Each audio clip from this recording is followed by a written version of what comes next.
Olá, sejam muito bem-vindos, sejam bem-vindas a mais uma entrevista do nosso podcast. Nessa segunda temporada, estamos falando do universo acadêmico em ciências contábeis. A nossa ideia é falar para o estudante de ciências contábeis, para o profissional contábil, tudo que dá para estudar em ciências contábeis, porque às vezes as pessoas terminam a graduação e acham que é só isso, e aí faz um MBA, faz uma especialização, mas não sabe muito como direcionar a carreira. Então, a ideia é trazer um pouco da graduação, do mestrado, doutorado, pós-doutorado, trazendo sempre, claro, as pessoas que já passaram por essa experiência ou que estão passando por essa experiência. E hoje eu tenho o prazer de receber Beatriz Ervilha, que vai contar para a gente a sua experiência no mestrado profissional em Ciências Contábeis. Então, para quem não sabia nem que tinha mestrado em Ciências Contábeis, nós temos o mestrado acadêmico e o mestrado profissional. Bom, você pode ouvir a entrevista do mestrado acadêmico que nós fizemos com a UD e hoje você vai ouvir a entrevista da Beatriz, que eu já antecipadamente já agradeço por ter aceitado o convite para contar a sua experiência. Seja muito bem-vinda, Beatriz, e eu espero que esse seja um momento de muito aprendizado para os nossos ouvintes. Com certeza será. Olá a todos, obrigada, Tatiane, pelo convite. Estou muito feliz de estar aqui também com vocês. Espero contribuir, nem que for 1% aí para a escolha de vocês. Beatriz, me diz uma coisa.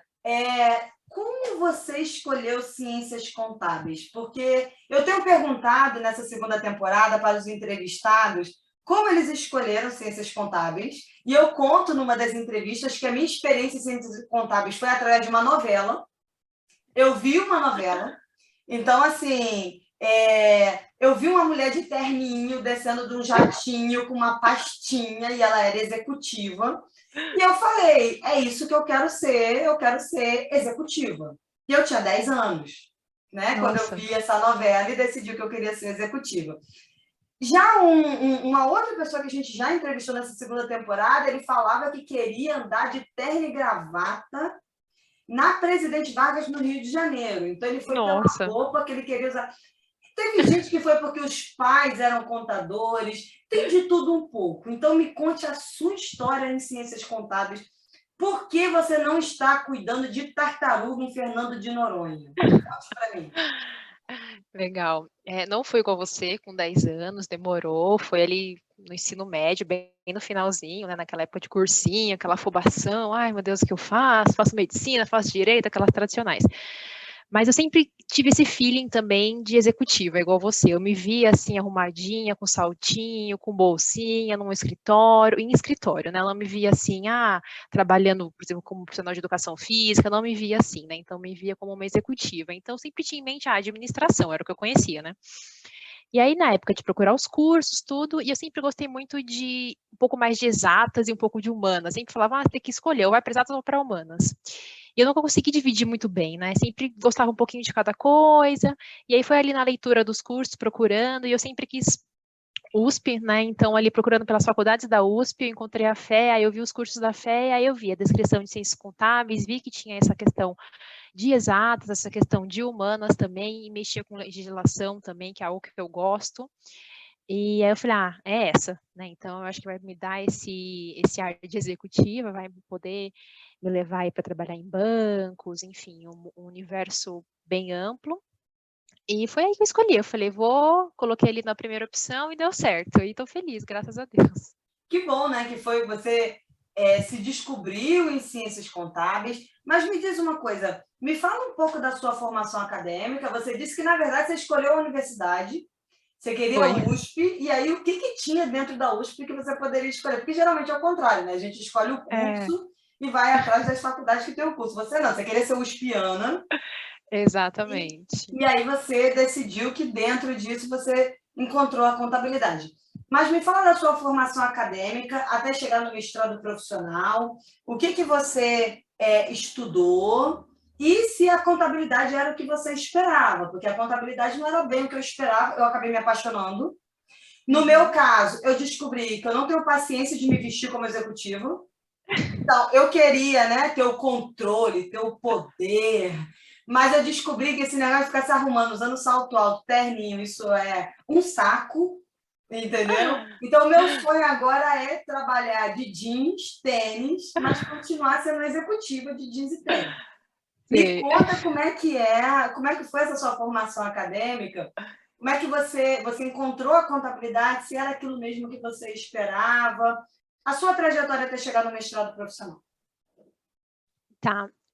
Bom, eu escolhi a USP, né? Algo que eu sempre quis, né? Desde o ensino médio, também fiz ensino médio em ETEC, aí ali já falei que era USP. E aí tem coisas que você sente, né? Eu falei que era USP, e juntando, né, o querer USP com esse querer de ser executiva, administração, aí eu encontrei a FEA, né? Que a FEA é a Faculdade de Economia, Administração e Contabilidade da USP, né? E aí foi ali que eu fui conhecendo os cursos, né? Que a FEA tem 4 cursos, aí eu fui me adequando aos cursos, na leitura, ali vendo qual se encaixaria mais comigo, e caí em Ciências Contábeis, né? E aí, então, me formei na FEA, né? Sou bacharel em Ciências Contábeis pela FEA USP, e já ingressei no mestrado. Logo assim, Logo em não passei por seguida, pós, logo em seguida. Foi um receio também, conversei com bastante professores, tive bastante contato com os professores na FEA, né? Dei monitoria lá quase 90% da graduação, então tinha bastante conhecimento, eles conheciam o meu perfil, então a gente conversou bastante mesmo, e assim, eu falei, é o que eu quero, queria aproveitar o momento também de vida, o gás, porque é um tempo curto, 2 anos do mestrado, né? Mas exige um gás, exige uma dedicação sua, e era o que eu queria, né? Continuar ali com essa pegada mais acadêmica ali do mestrado, né? E aí ingressei, acabou a graduação, eu esperei 1 ano, né, para organizar alguns outros estudos que eu tinha de short, né? E já ingressei no mestrado. Então, já sou mestre em controladoria e finanças pela Faculdade FPCAF. eu fiz um mestrado também na área de finanças, mas era um mestrado com a pegada acadêmica. Me fala como é que foi o seu processo seletivo, onde você fez, e como é que foi o seu processo seletivo no mestrado em Ciências Contábeis? Tá, legal. Bom, o mestrado seletivo para a Faculdade de FPCAF, né, que é uma parceira da FEA-USP, na época, né, foi composto por 4 etapas, né? Então, análise de currículo, inicialmente, a gente viu o currículo para a banca analisadora, e aí, dando ok nessa primeira fase, a gente partia para a fase de redação. E aí, ali foi presencial, né, uma redação que a gente tinha que desenvolver temas relacionados com controladoria, com contabilidade, eles davam um cenário que geralmente estava acontecendo no momento ali, para você discorrer, né, para eles captarem a sua capacidade, né, de reflexão analítica, crítica, enfim. E aí, depois dessa etapa de redação, tinha uma prova de proficiência, né, em inglês. Mas como eu já tinha o TOEFL, eu não precisei fazer essa etapa, né, senão seria mais 1 horinha ali na sala, enfim, mais um tempo de um X horas ali para fazer essa prova, então eu pulei essa etapa porque eu já tinha o TOEFL. E aí, tudo no mesmo dia. E aí, depois da etapa de proficiência, né, da prova de inglês, tinha uma entrevista com os professores da FPCAF, né, e foi bem tranquilo, era explicando os meus objetivos, né, o que eu queria com o mestrado, onde eu me via, né, o que eu almejava com o título de mestre, e ali mesmo eu já sabia com relação à entrevista, né, se eu tinha o matching com o objetivo do mestrado também, e aí depois eu recebi a aprovação com relação ao todo, né. Eles não te perguntaram por que você não se candidatou no mestrado acadêmico? Eles tinham mais preocupação, eu acho que com a questão financeira, uma das perguntas que fizeram foi assim, o que pode fazer parar o mestrado, né? Aí eu falei, se eu ficar desempregada, porque o caso do mestrado acadêmico, eu teria uma bolsa, talvez, né, ou não. Não, mas pelo menos seria de graça, mesmo que você não Pelo tivesse menos seria de uma bolsa. graça, mesmo se eu não tivesse uma bolsa, seria de graça, né? Vai a pé, não pega condução, mas vai. Mas me perguntaram também, porque eu não escolhi o acadêmico, né, o porquê eu escolhi o mestrado profissional, aonde, né, onde eu encontrei ele. E inicialmente eu saí da FEA, né, por vir de uma faculdade, de uma universidade pública, eu saía com esse ar de universidade pública, né, falei, não quero nem arcar com um gasto e também quero continuar aqui, né, na instituição, a gente se apega aos professores da instituição, enfim. E até pensei em fazer o acadêmico, mas aí, colocando ali na ponta do lápis, né, a questão de horários, de dias, as aulas, algumas aulas eram de manhã, outras eram de tarde, no acadêmico, né, E desde então, desde o terceiro ano da faculdade, eu já tinha ingressado como estagiária em uma empresa e fui crescendo, crescendo, e estou ainda nessa mesma empresa progredindo, e eu não queria me desligar dessa empresa, né? E eu até cheguei na época a conversar com o gestor, falar, eu estou querendo fazer um mestrado acadêmico, o que você acha? Ele me apoiou, esse meu gestor direto, falou, não, tudo bem, mas um gestor acima dele não gostou muito, ficou, ai, né, ela vai sair daqui, não gostou muito. Aí eu falei, não vou bater de frente com eles, porque eu gosto, eu quero mestrado, mas, sabe, assim, não quero sair daqui, eu tô galgando aqui, não quero. E aí foi quando, com conversas com outros colegas também, eu conheci o profissional, e me falaram, por que não faz profissional, né? E aí eu também fiquei com essa dúvida, eu falei, mas o profissional vai me dar o mesmo título, eu vou poder dar aula do mesmo jeito, eu vou ter o mesmo reconhecimento? E sim, né? E aí eu cheguei nessa resposta, e foi onde eu encontrei a FPCAF, com mestrado profissional em controladoria e finanças, né, que é uma área que eu gosto também, né, uma linha da contabilidade, e foi assim que eu conheci. Aí fui pesquisando mais também de pessoas que já fizeram, conversando, e ingressei nessa. Você colocou na ponta do lápis, né, que tinha aula durante o dia, o mestrado profissional, o mestrado acadêmico, eu não conheço, que tem aulas à noite. Aqui no Rio de Janeiro, na UERJ, tem uma ou outra aula à noite, mas é assim, uma matéria de É, 12 que são oferecidas. isso. E aí eu aproveito para te perguntar como é que é a rotina de um mestrando, porque você comparou o acadêmico, comparou Uhum, o profissional. Então, qual é a rotina de um mestrando do mestrado profissional? tá. É bom até falar que não é que a carga horária, talvez, de aulas, né, ela seja menor, eu digo assim, mais concentrada num único período, seja mais tranquilo, né? Eu acho que não. Na minha opinião, foi um curto período, né? 2 anos, assim como o mestrado acadêmico também são 2 anos. Tem a gordurinha a mais, que eu acho que você pode ficar mais 6 meses, depende da instituição, mas o prazo, a média, né, são de 2 anos. E assim, eu acho que para tudo, né? Eu sou uma pessoa muito organizada, então qualquer tipo de curso, você precisa ter uma organização, uma disciplina, né? Então, assim, o que o mestrado profissional exigiu de mim foi colocar mais em prática ainda essa organização, né? E essa disciplina com as aulas. As aulas eram 2 vezes na semana só, noturnas, né? Das 7 às 11, presencialmente, né? Até o início da pandemia. Mas eu digo assim, que esse período de 2 vezes na semana, as aulas presenciais das 7 às 11, representam, assim, 20% do tempo do mestrando, né? São aulas riquíssimas, porque a gente tem muita troca com os próprios alunos, os professores, a pegada da aula é muito diferente, né? A gente É tem uma muito mais matéria de cada vez? na FPCAF eram 2 matérias por dia. Minto, uma matéria por dia. Eram 2 matérias no semestre, né? Aí eu Ah, fazia de segunda e quarta, então era uma matéria na segunda, uma matéria na quarta. de 7 às 11. Das 7 às 11, E como isso. é que era a dinâmica com a equipe, com os outros alunos? Dependiam muito dos professores, né? Mas a média era assim: o primeiro bloco, antes do intervalo, vai das 7 às 9, mais ou menos. Nós, mestrandos, íamos lá para frente, simulávamos que estávamos dando uma aula, né? Então o professor definia no primeiro dia de aula o tema ali, que ficava com cada aluno, e cada aluno falava ali nesse primeiro bloco, né? O que ele estudou, o que ele leu de artigo, enfim, simularia ali uma aula explicando, aí partíamos para o intervalo. E aí, na volta, tinha mais debate. Aí, ou a turma falando como é que é esse tema, por exemplo, eu estou falando de, sei lá, ativo intangível. Aí, no segundo bloco, a gente discutia mais. Aí, o fulano falava, não, na minha empresa, o ativo intangível eu não classifico assim. Aí, tinha essa parte mais de detalhe, de trocas ali, de como cada um conhecia na empresa deles. E o professor também entrava mais em campo ali. Aí, ele falava um pouco mais, com mais propriedade, enfim, porque nós não somos professores ali na época, né? Então, a gente estava só repassando o que a gente leu e se preparou ali para a aula, né? Então a dinâmica era mais ou menos assim. A segundo bloco tinha mais discussão, e cada um falava um pouco mais da sua experiência, né? Tem muito isso no mestrado profissional, os alunos falando da experiência deles no decorrer aí da trajetória profissional.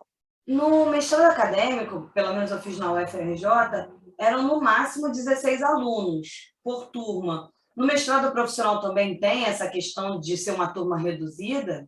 Bem reduzida. Minha turma eram 7 pessoas, A minha turma eu comecei no meio do ano, né? O coordenador comentou que as turmas de meio de ano tem um pouco menos, e as turmas de começo de ano, que eu soube a próxima, a minha tinha 7, a próxima tinha acho que uns 10, 12, nunca passou de 15, o que eu soube do coordenador. Então, isso é algo que eu gosto bastante, gostei bastante, porque a gente podia conversar, ouvir, proporciona, assim, uma troca bem rica.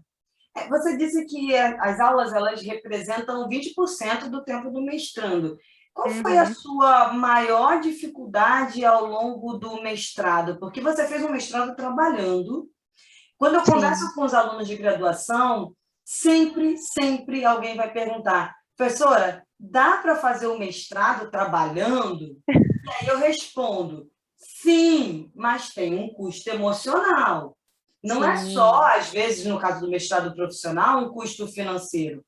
Você tem um custo emocional, porque o seu dia continua tendo 24 horas, e você não está fazendo uma pós-graduação lato sensu, você está fazendo uma pós-graduação estrito sensu, que vai te demandar muita leitura, leituras em outro idioma, no caso em inglês. Então, assim, tem esse custo, tem esse custo emocional que eu falo. Vai para a terapia, você vai precisar de um psicólogo, é importante.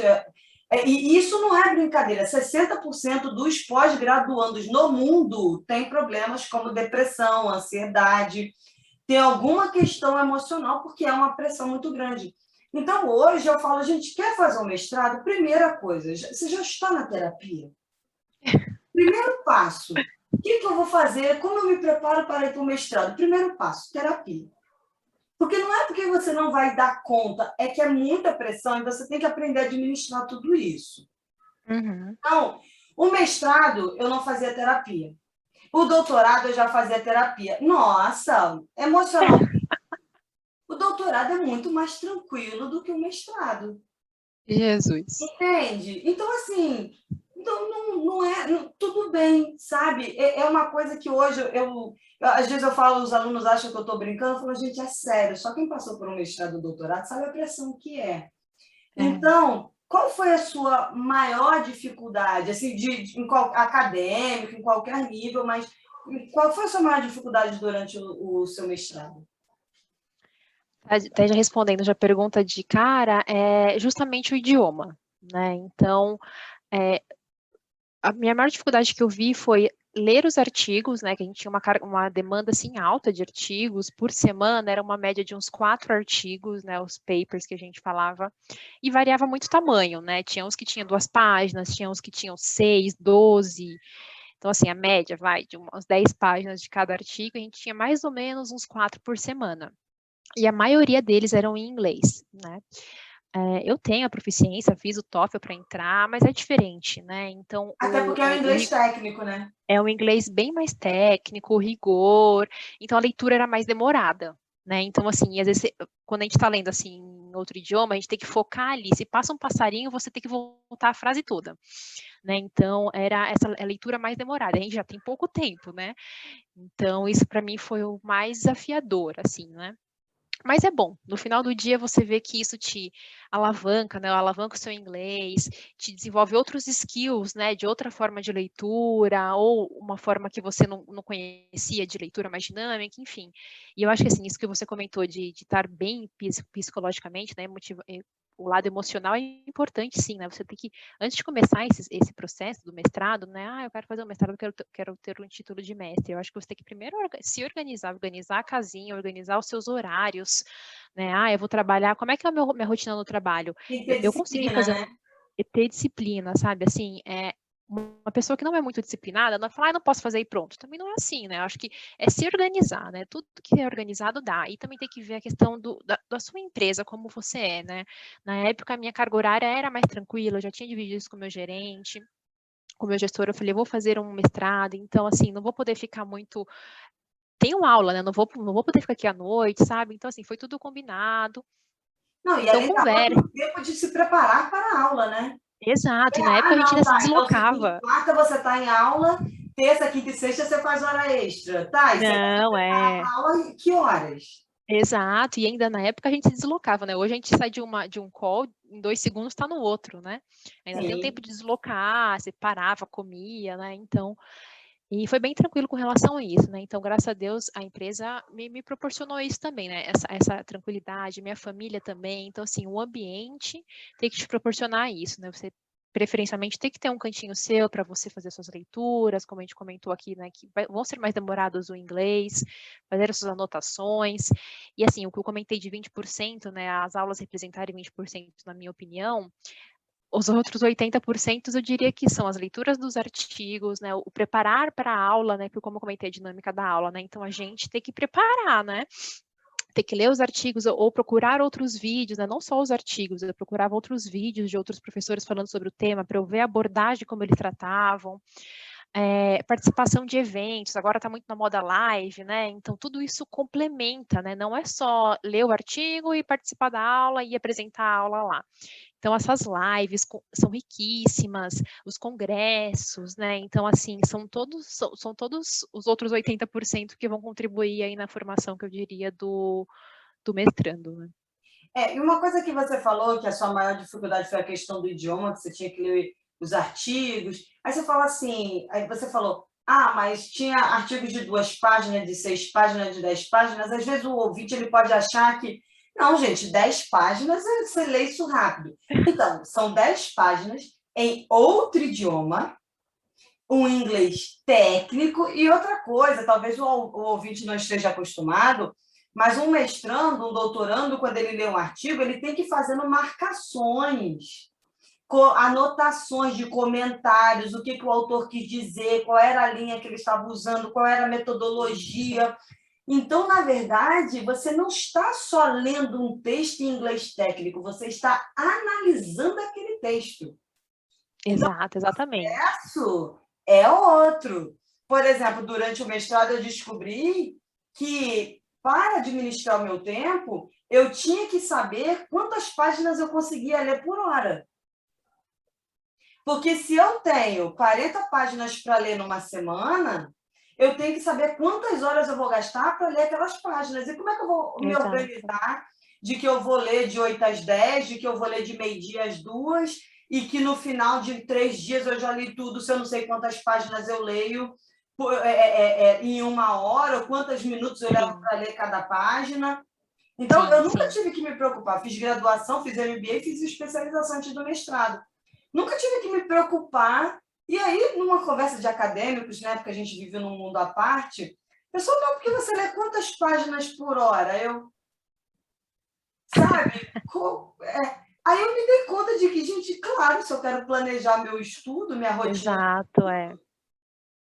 claro que eu não vou me organizar para ler 6 páginas da mesma forma que eu vou ler 10, que eu vou ler 15. Então, a gente começa a ir para um outro nível de organização. Entende? Exato, tem que ser metodologicamente, assim, sabe? Assim que eu entrei também, um dos primeiros professores, ele é super metodológico, assim, certinho, com o horário. Eu falei, nossa, gente, que exagero. Aí no semestre seguinte, uma colega minha da minha sala falou, Bia, você tá igual ele. Pois é, porque Mas sabe? Porque assim, para ter sucesso, você precisa ter essa organização não, do a horário. gente que trabalha, as pessoas falam assim, nossa, como é que você consegue fazer tanta coisa? Eu falei, porque é tudo cronometrado. Exato. Exatamente. Então, eu fico sem paciência quando atrasa alguma coisa, porque não é só aquele atraso, tem toda uma rotina no meu dia. Exato. E pode ser que um atraso Exatamente. de manhã faça com que eu vá dormir 1 da manhã, se eu quiser cumprir tudo no dia. Então, Exatamente. assim, tem que estar cronometrado para você conseguir dar conta de tudo. Então, essa questão da leitura no outro idioma, eu também tive uma fase de adaptação. E até hoje eu pego os textos, tem palavra que eu não sei, mas agora eu já percebo que tem coisas que são expressões. Então, é mais difícil de você fazer a tradução, porque não adianta Sim, colocar no Google Tradutor, porque a expressão exato. Google vai te dar algo literal, sabe? Uhum. Então, uma outra pegada. Mas, Beatriz, eu queria que você me falasse um pouco de qual é a sua linha de pesquisa, porque no mestrado acadêmico, no mestrado, eu fiz na área de finanças, no setor elétrico, e no doutorado, eu simplesmente chutei o balde e fui para a área de educação contábil. Eu pesquiso hoje sobre soft skills, Então, pensamento crítico, resolução de problemas. Falei, não quero... Eu trabalho com a área tributária e eu falei, Deus me livre. Eu já fico o dia... Eu amo a área tributária. Mas Deus me livre pesquisa na área tributária, porque eu olho para aquilo e eu não entendo o que eles estão fazendo. Eu falei para o professor que é pesquisador da área tributária, eu falei, mas isso aqui e a prática do mercado tem um abismo no meio, né? Você sabe que tem um abismo no meio. E quando eu comecei a fazer o doutorado, eu fui fazer na FEA de Ribeirão Preto, que tinha uma pesquisa na área tributária. Eu fui para lá por causa de tributos. E eu cheguei lá, falei, não vou ser feliz pesquisando a área tributária. Esse tipo de pesquisa não é o que eu quero fazer. Então, qual é a segunda coisa que mais me interessa dentro de contabilidade? É a educação contábil. Eu sou professora, eu amo ser professora, eu me sinto realizada, eu me sinto feliz em sala de aula, eu sou apaixonada, e eu brigo com os meus alunos. E engraçado que uma vez uma colega minha me falou assim, a gente falando de astros, astrologia. Ela, você é leonina, né? Eu falei, sim, eu sou leonina. Ela, então, leonino gosta de um palco. A sala de aula é o seu palco. Nossa, verdade. Porque tem os atores, né? Tem os cantores, mas não, a sala de aula é o seu palco. Então, é por isso que lá você performa e você explica, você escreve no quadro, você tem um slide, você grava vídeo e você faz muita coisa para os alunos entenderem, porque esse é o seu palco. E aí ela falou que era porque eu era leonina, tudo bem. Tirando a parte do leonina, né, porque nós somos cientistas, a gente pode até falar de signo, né, mas nós somos cientistas.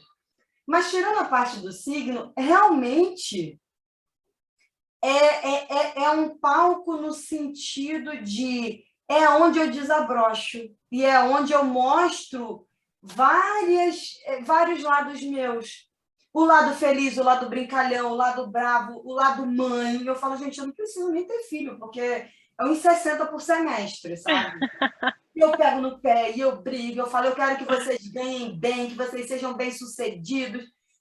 Aí, uma vez, eu briguei com a turma, eu falei, olha, vocês não fazem nem o dever que eu passei, vocês estão querendo ganhar bem, ter salário bom. Vocês não fazem nem o dever que eu passei, vocês estão achando que vocês vão ganhar salário bom com isso? Está achando que patrão é pai e mãe, que vai olhar para os seus lindos olhos e vai te dar um salário bom porque você tem boleto para pagar? Mercado de trabalho não é assim. E você vai fazer uma entrevista de emprego, aquela pessoa lá, se ela estiver mais preparada que você, ela vai ficar com a vaga. E sabe por que ela vai estar mais preparada do que você? Porque ela faz o dever de casa, você não faz.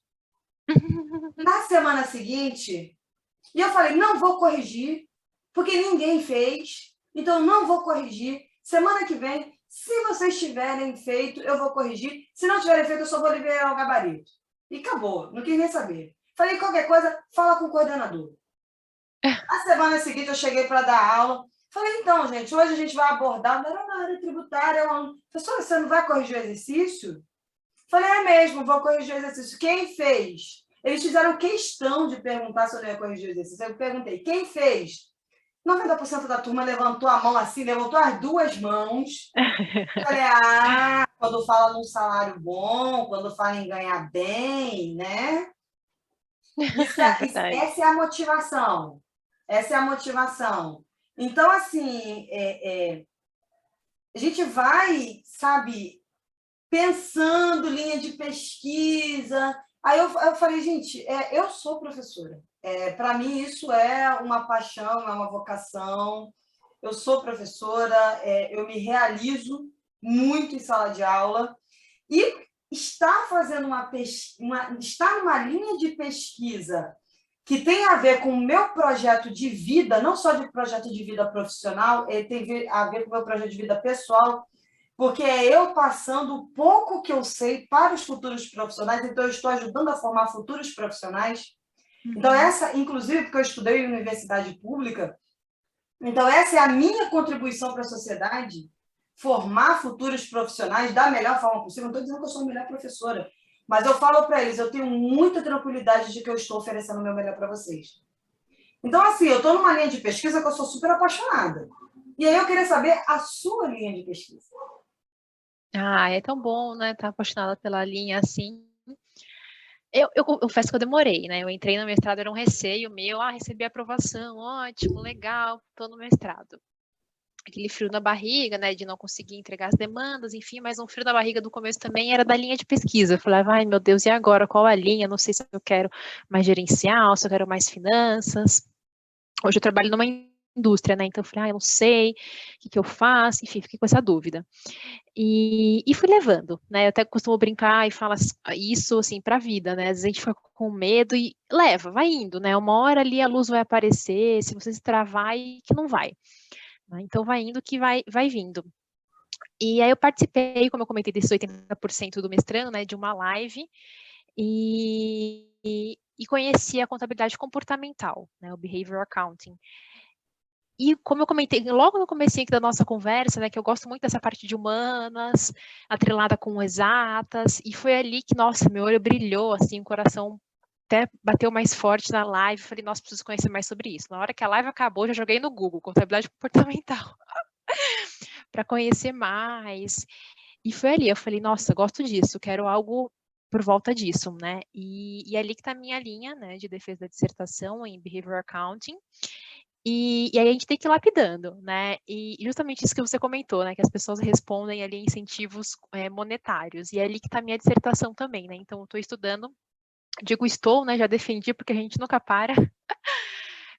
Estou estudando justamente, né, como os incentivos monetários eles podem impactar no comportamento do indivíduo, né? Ali no ato da produção da informação contábil, né? Então, e eu gosto muito, né, estudando mais sobre isso, lendo os artigos, vendo os achados dos artigos, é muito legal ver esse efeito no comportamento do indivíduo, né, então essa é a minha linha, gosto muito, é uma linha um pouco nova aqui no Brasil, mas gosto muito, assim, espero que ela se dissemine aqui para a gente poder ter mais pesquisadores e mais artigos, isso seja falado mais, né, nas empresas, para as pessoas conhecerem mais, né.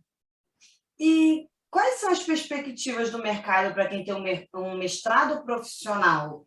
Porque o mestrado acadêmico, geralmente, o pessoal quer seguir a linha, quer ser professor, e ele não está muito pensando no mercado profissional, ele geralmente quer ser professor. E aí você falou, eu pesquisei mestrado profissional, mestrado acadêmico. Concurso público para professor que aceita mestrado, ele não faz uma diferenciação entre acadêmico e profissional, seja no mestrado, seja no doutorado. Você é mestre, ponto. Se ele pede mestrado em ciências contábeis especificamente, ele não diferencia o acadêmico do profissional. Então, você pode sim fazer um mestrado profissional e ser professor, não tem problema nenhum.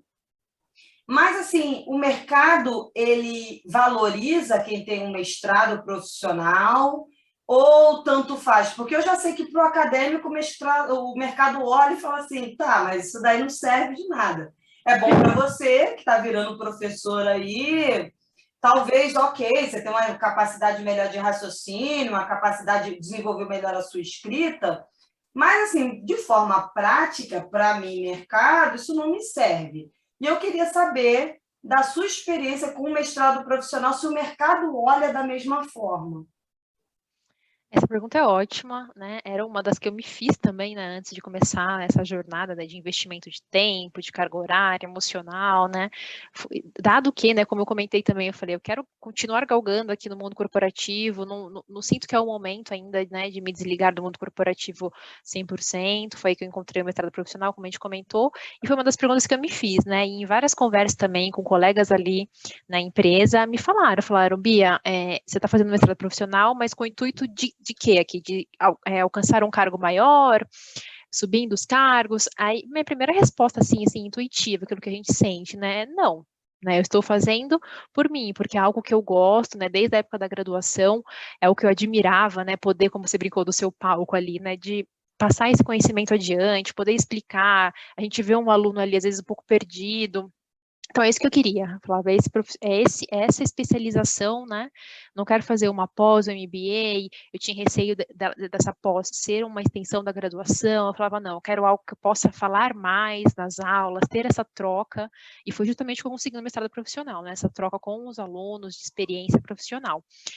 E falando sobre o mercado, né? Então, hoje, para mim, na empresa que eu estou, eu acho que depende muito também do profissional, né, do mestrando, né, ele tem que se autodivulgar, né, da sua pesquisa, e acho que antes de tudo, assim, fazer por você, pela pesquisa que você está querendo conhecer, e pelo que você vê para você no futuro como pessoa, né, não necessariamente no mercado corporativo, né. Mas eu acho que ainda está um pouco principiante, sim, a questão do mundo corporativo, para reconhecer um mestrando, um mestre, né, que tenha feito mestrado profissional, né. Eu acho que tudo varia muito, né, depende do setor, da empresa, mas hoje, falando de mim, eu não tenho essa perspectiva, essa esperança de ter um reconhecimento, digo, de cargo, né, falando aqui em dinheiro, em projeção de salário Uma ou de cargo. gratificação.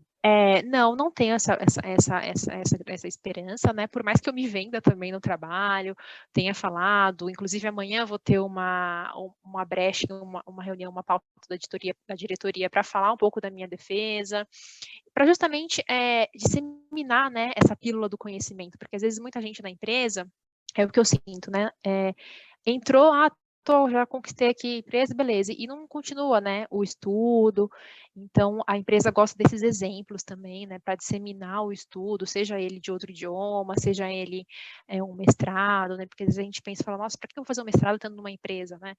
E não, acho que você tem que pensar no seu objetivo como profissional. Um profissional necessariamente, não é porque um profissional está no mundo corporativo que ele é um profissional de mundo corporativo somente, né? Não, ele pode ter outros objetivos também, trabalhar paralelamente com aulas, ou não necessariamente com uma aula presencial, ou com uma consultoria para algum outro tipo de instituição, né? Então, acho que tem muitas oportunidades aí. Se a pessoa tem até vergonha, às vezes muita gente, já ouvi colegas falando, eu acho legal, mas eu tenho vergonha de falar lá na frente.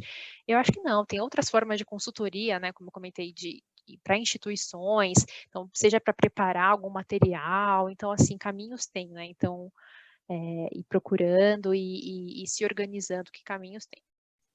E que dica você daria para quem deseja fazer um mestrado profissional? Como escolher a instituição, questões de linha de pesquisa? O pessoal quer terminar, quer fazer um mestrado. Às vezes eu tenho a sensação que as pessoas querem fazer um mestrado só para ter o título de mestre, elas não têm noção de onde elas estão entrando.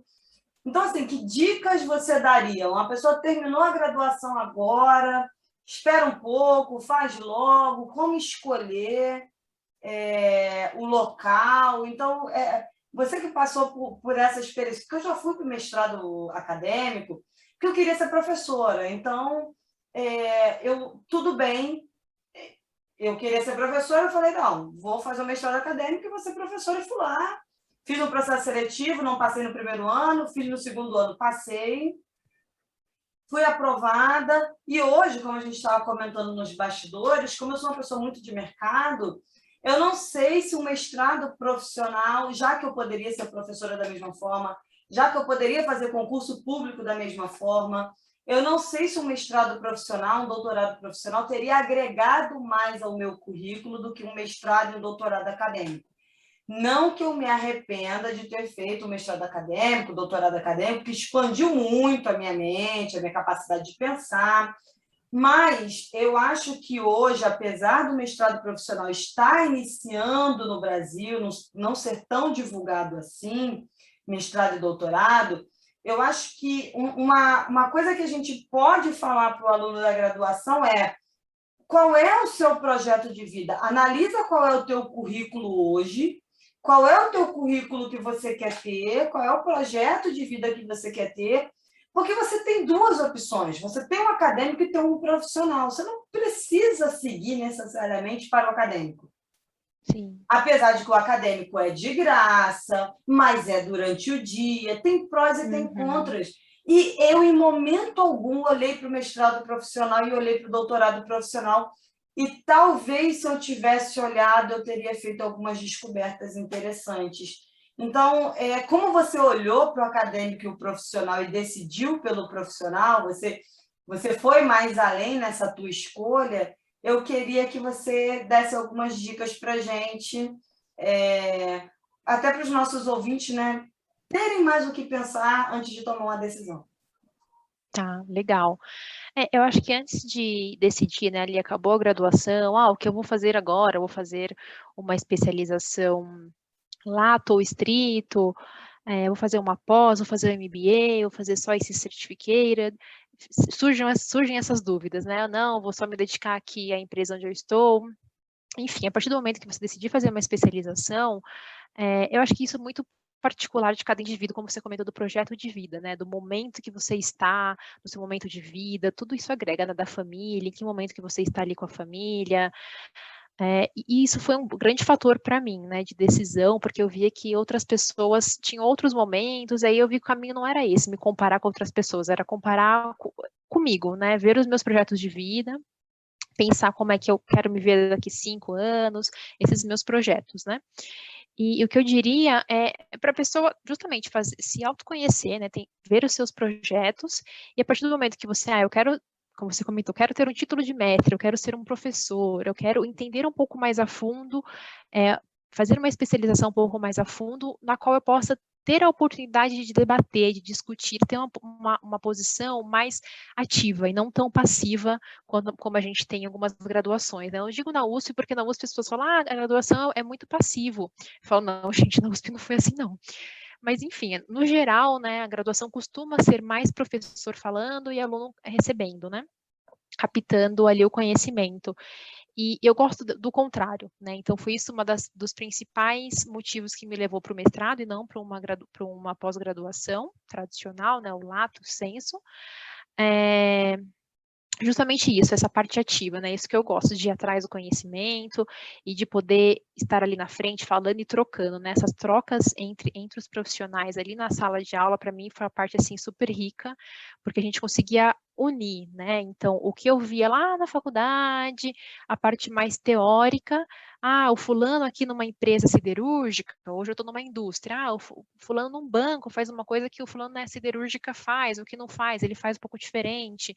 Então, abre a sua mente também para amanhã depois, se você está num banco e quer ir para uma siderúrgica, por exemplo, você já tem pelo menos um norte disso. Falava, lá no mestrado eu lembro, né, que ele não classificava assim, por exemplo, fazia assim. Então, acho que essas trocas ali era justamente o que eu procurava no mestrado profissional, né? Essa troca que eu pudesse ligar a teoria que eu via na graduação e que a gente vê um pouco no mestrado, mas bem pouco, né? O que eu via mais na graduação, como eu aplicaria isso ali no profissional e em outros setores, né? Isso que é o mais legal e rico, né, da turma ser diversa, né? Então, a gente tinha pessoas de vários setores ali, até de outras É isso que eu ia te graduações também. perguntar, qual é o perfil do mestrando profissional? Sim, na FPCAF tivemos mais contadores e advogados, né? Era o que mais tinha. Contador e advogado, tinha um ou outro engenheiro, mas a média era contador e advogado. Entendi. E, Beatriz, eu tenho feito uma pergunta para todos nessa segunda temporada a respeito da profissão contábil. Se a profissão contábil vai acabar, não é se a contabilidade vai acabar, é se o contador... Porque às vezes eu escuto assim, só apertar um botão. Eu tenho uma vontade, porque contabilidade é uma ciência social aplicada. E a inteligência artificial ela não evoluiu a esse ponto, né? Quando ela evoluir, talvez a gente não tenha a revolução dos bichos, a gente tenha a revolução das máquinas, mas a gente ainda não chegou lá. Uhum. Mas eu queria a sua opinião, porque acontece que você está em São Paulo, está numa outra cidade, numa outra estrutura, numa outra realidade. Sai notícias dizendo que a profissão contábil vai acabar, sai notícias dizendo que a profissão contábil está bombando. Eu queria a sua perspectiva em relação à profissão contábil, se os nossos ouvintes devem ficar preocupados ou não. Eu não ficaria. Não tenho essa mínima preocupação se vai acabar ou não, assim, é algo que não passa na minha cabeça. Primeiramente também por conta da minha linha de defesa, né, Behavioral Accounting, então acho que assim, eu acho muito difícil a gente falar uma profissão X, ela vai se extinguir, nunca mais vai ser ouvido falar, não vai mais existir. Eu acho que elas são repaginadas, assim, um conceito pode até mudar, mas a essência ali, o core, eu acho que isso não muda, né? E aí, falando principalmente em ciências contábeis, o contador, ele pode mudar antes, né? Tinha essa, o guardião de livros, aquela história, que ainda muitas pessoas ainda acham, é contador, vai ter aquela monte de livro, sabe, assinaturas. Não, isso foi mudando, né, com o passar dos anos, né? Então, como eu vejo para ciências contábeis daqui para frente, né? Entrando behavioral accounting, entrando agora muito machine learning. Então, assim, toda essa nova tecnologia que está vindo aí pela frente, não, na minha opinião, não vai extinguir a profissão, né? Não vai extinguir as ciências contábeis ou profissional. Isso vai modelar, vai se repaginar a forma como nós atuamos, né? Mas, na minha opinião, de forma alguma vai ser uma extinção, né? Isso é até bom, né? Para a gente repaginar, conhecer, avançar, nada como uma mudança para a gente poder também crescer, conhecer ter novos conhecimentos, né? Porque a ciência contábil, como você comentou, ela é aplicada e ela é multidisciplinar, né? Então são várias disciplinas ali ligadas a ela, né? Psicologia, administração, direito, né? Então, assim, todas as mudanças que ocorrem nessas áreas também são refletidas nas ciências contábeis, né? Beatriz, muito obrigada pela sua participação, obrigada pelo seu tempo. Eu queria que você, para finalizar, eu deixo o espaço aberto para você fazer as suas considerações finais aí para os nossos ouvintes em relação à sua experiência, ao mestrado profissional, que você deixe o seu arroba aí, onde nós encontramos você nas redes sociais. E foi muito, muito esclarecedor, foi produtivo essa troca de experiência. Você compartilhar a sua experiência, você está ajudando muito, porque, olha, o que eu escuto de pergunta de graduandos a respeito de mestrado, eu falei, gente, vamos fazer um podcast. Quando ele perguntou, eu falo, olha só, tem um vídeo lá no YouTube, também está no podcast. Então, está no YouTube, está no podcast, escute. E depois, se você quiser trocar uma ideia, vem cá, me manda uma pergunta e a gente conversa. Mas vai, escuta lá primeiro, e depois a gente conversa. Então, Beatriz, muito, muito obrigada. Deixa o espaço aberto aí para você fazer as suas considerações finais. Eu que agradeço, Tatiane. É uma honra estar aqui falando com vocês, né, para os ouvintes, para os futuros mestrandos, para os futuros graduandos que pensam em ciências contábeis. Dá um norte, né? A gente também passa por isso, né, de ficar um pouco perdida no passado. Então, assim, as poucas pessoas que me ajudaram marcaram essa minha trajetória. Eu espero que também nós aqui com esse podcast possamos também marcar a sua escolha, né, a sua trajetória. Enfim, agradeço muito, fico à disposição, quem quiser conversar mais, né, saber mais detalhes. Eu estou no LinkedIn como Beatriz Ervilha e no Instagram como Bia Ervilha. Fiquem à vontade de me mandar mensagem e tirar dúvidas. E boa sorte na jornada de vocês, que essa profissão é linda. Bom, nós somos suspeitas, né? Somos contadoras, somos suspeitas para falar.